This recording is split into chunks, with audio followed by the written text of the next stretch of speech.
আমরা দেখতে পাচ্ছি একজন ব্রাজিল সমর্থক, তিনি পতাকা হাতে দাঁড়িয়ে আছেন, তার পাশে একজন আর্জেন্টাইন সমর্থকও দাঁড়িয়ে আছেন। প্রশ্নটা যদি ব্রাজিলের ফ্যানকে দিয়েই শুরু করি, আজকের ম্যাচে আপনার প্রত্যাশা কি থাকবে, কে কে গোল করতে পারে মনে হয়?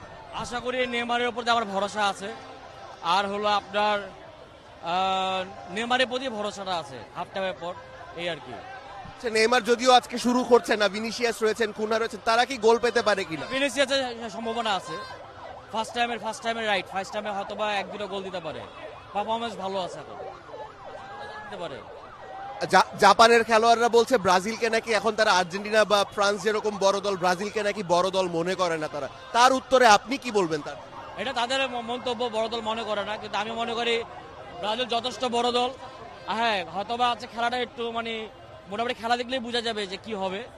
আশা করা যায় ব্রাজিল জেতার সম্ভাবনা আছে, এই আর কি। আজকের ম্যাচে স্কোর কি হতে পারে? আজকের ম্যাচে আশা করি 2-0 বা 3-0।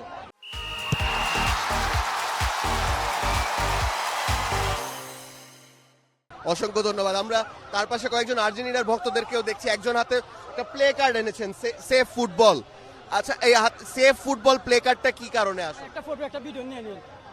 যে এই সেফ ফুটবলের কারণ হচ্ছে আমাদের দেশ থেকে সব ধরনের খেলা বিলুপ্ত হয়ে যাচ্ছে। যেন আপনি মনে করেন ফুটবল, ক্রিকেট, হাডুডু, ভলিবল, সব ধরনের খেলা বিলুপ্ত হয়ে যাচ্ছে। আজকে আমরা প্রায় 6-7 হাজার কিলোমিটার দূরের দেশকে আমরা উদযাপন করতেছি।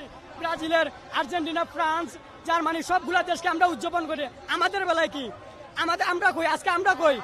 আমরা অন্য দেশকে উদযাপন করতেছি। আমি চাই আমরাও এক সময় বিশ্বকাপও খেলবো। দেন আমি খুবই খুশি, আমরা সবাই খুশি। কিছুদিন আগে ইউরোপের মাটিতে সর্বপ্রথম আমাদের বাংলাদেশ সানমেরিতে 2-1 গোলে ম্যাচ জয় করে দেন হামজা সমিতের কারণে। For more updates, subscribe to our YouTube channel and click on the bell icon. Follow us on Facebook and Instagram. Download T-Sports app to enjoy exciting games and highlights.